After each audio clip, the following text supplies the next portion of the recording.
Bonsoir. Deux amis de Meudon sont rentrés la semaine dernière d'Ukraine. Ils ont convoyé une ambulance depuis les Hauts-de-Seine jusqu'à la ville de Soumy, située à l'est de l'Ukraine, à une trentaine de kilomètres du front. Bonsoir Julien Dufour. Vous êtes rentré le 6 mai dernier, pour être précis, d'Ukraine. L'ambulance a été livrée, on le voit sur cette image, à une brigade ukrainienne. Mission accomplie et réalisée avec votre ami également de Meudon, Fabrice Nicolas Krichko, que nous voyons également sur ces images. Quel est votre sentiment après ce que vous avez vécu? Le sentiment d'avoir apporté quelque chose d'utile à l'Ukraine, d'avoir aidé l'Ukraine dans son combat pour la liberté et l'indépendance. Bien sûr, c'est qu'une goutte d'eau, car les besoins sont immenses. Regardons cette carte justement pour bien comprendre votre périple. Vous êtes donc parti de Meudon chez nous ici en Ile-de-France, c'était le 29 avril dernier, et vous êtes arrivé à Soumy en Ukraine le 3 mai. 3200 kilomètres parcouru, c'est considérable. Avant l'Ukraine, vous êtes passé par l'Allemagne, la République tchèque et la Pologne, puis vous avez traversé, on le voit là, tout le pays, le nord du pays, d'ouest en est, de Lviv à Kiev et jusqu'à donc Soumy, situé à une trentaine de kilomètres de la frontière russe, proche du front, et de Koursk. Comment s'est passé ce périple en Ukraine ? Ça s'est relativement bien passé, il n'y a pas eu de soucis particuliers. À part entre Kiev et Soumy, on a appris à la dernière minute que la zone était interdite aux étrangers, une décision récente des services secrets ukrainiens, le SBU. Donc on a dû passer 2 checkpoints avec un peu de difficulté de négociation, mais ils nous ont laissé passer et on est arrivé à Soumy. Et les services secrets vous ont aidés? Les services secrets nous ont aidés à passer et ont donné leur accord pour que nous pénétrions dans Soumy. Au bout de ce long périple, regardons ensemble cette image qui est vraiment forte. C'est l'image forte de votre voyage, c'est l'objectif donc atteint. C'est quand vous avez remis l'ambulance à une brigade ukrainienne. Qui sont ces soldats que nous voyons à l'image? Eh bien, c'est le service médical de l'unité d'artillerie de la célèbre brigade numéro 47 Magoura, qui est une brigade très renommée en Ukraine, qui se bat dans la région de Soumy et donc à la frontière, à une trentaine de kilomètres de la frontière, près de l'oblast de Koursk en Russie. Ambulance équipée, on le voit, avec beaucoup également de matériel. En quoi cette ambulance est-elle particulière? Cette ambulance est particulière parce qu'elle est tout-terrain. C'est une ambulance 4x4, 4 roues motrices, particulièrement adaptée au front, au terrain difficile du front entre l'Ukraine et la Russie. Et c'était une demande de la brigade qui avait perdu son ambulance quelques semaines auparavant, d'avoir une ambulance tout-terrain. Combien de temps donc ont duré ces échanges avec ces soldats et que vous ont-ils dit? Ces échanges ont duré environ 2 heures. Ils nous ont beaucoup remerciés. On a eu vraiment le temps d'échanger, de leur poser des questions. Donc ça a été un échange relativement chaleureux. Nous avons vu une jeune femme sur ces photos. Il s'agit de Marina Koumeda, journaliste, écrivaine franco-ukrainienne. Quel a été son rôle? Alors son rôle a été fondamental. Elle nous a mis en contact avec l'association AMC France-Ukraine.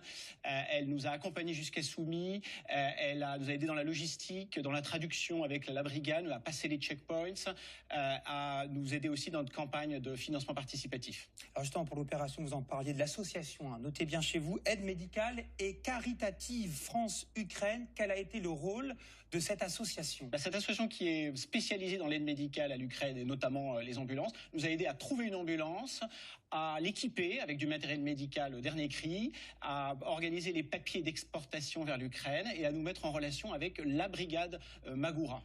Vous êtes donc de Meudon, je le rappelle, tout comme votre ami Fabrice Nicolas Krichko, avec qui vous avez donc convoyé cette ambulance. Oui. Comment est née cette initiative? Pourquoi vous, habitant de Meudon, vous avez eu l'idée d'emmener une ambulance sur le terrain à quelques kilomètres du front en Ukraine?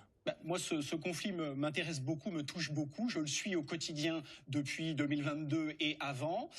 Et mon ami, donc Fabrice, lui, est marié à une Ukrainienne. Sa belle-mère est en Ukraine, donc il a un attachement fort avec l'Ukraine. On discutait de l'Ukraine et de mon désir d'aller en Ukraine. Et il m'a dit, apporte une ambulance en Ukraine sur le front. Je lui ai dit, bonne idée, une ambulance, c'est vital, ça sauve des vies, c'est utile. Il y a aussi l'opportunité de la convoyer moi-même sur le front. Et je lui ai dit, ok, mais tu viens avec moi. Il a dit ok, et on est parti. Et cette ambulance est française, pour être précis, elle vient de Commercy dans la Meuse et avait déjà 156 000 km au compteur, mais en état bien sûr impeccable pour servir sur le front. Regardons encore une fois la carte justement pour voir une autre étape importante de votre séjour qui vous a marqué. Donc vous êtes resté 1 journée et 2 nuits à Lviv. Voyez-vous donc cette fameuse ville située à l'ouest et proche justement de la frontière avec la Pologne. Qu'est-ce que vous avez fait à Lviv? On en a profité pour livrer du matériel médical, des consommables médicaux à l'hôpital des enfants du centre Centre national de réhabilitation Unbroken, qui est un centre médical et psychosocial dédié à la prise en charge des victimes de la guerre, les soldats, les civils, blessés, mutilés, amputés, parfois polyamputés et traumatisés par les combats, les bombardements et la torture. Et c'est un centre qui a une approche globale du patient, qui s'occupe de la chirurgie, de la pose des prothèses, de la réhabilitation physique, rééducation physique et du soutien psychologique. Et que vous ont dit ces Ukrainiennes, ces Ukrainiens? Sont-ils las vraiment de la guerre? Ont-ils assez? Veulent-ils vraiment que la paix soit signée, mais pas à n'importe quel prix? Pas n'importe quelle paix, pas une capitulation. Ils veulent retrouver l'intégralité de leur territoire. Ils veulent retrouver leur indépendance, leur liberté, leur dignité, clairement. Et dans quelle langue parliez-vous? Nous parlions principalement russe, car mon ami Fabrice parle russe. Mais les Ukrainiens n'aiment pas vraiment parler russe. Néanmoins, ils acceptaient de parler russe avec lui, qui est français. Et entre Kiev et Soumy, grâce à Marina, nous pouvions parler en français et nos interlocuteurs pouvaient parler en ukrainien. Alors, vous lancez dès aujourd'hui une nouvelle campagne de dons, récolte de fonds, baptisée Ambulance pour l'Ukraine. C'est sur Internet via la plateforme Hello Asso, association aide médicale et caritative France-Ukraine. Quel est l'objectif de cette campagne? Eh bien, de trouver non pas une ambulance, mais plusieurs ambulances et d'organiser un véritable convoi humanitaire pour apporter des ambulances à la médecine d'urgence de la région de Kharkiv, la grande ville de l'Est de l'Ukraine. Perdu de nombreux véhicules. Qui a perdu de nombreux véhicules, 14 en 2024.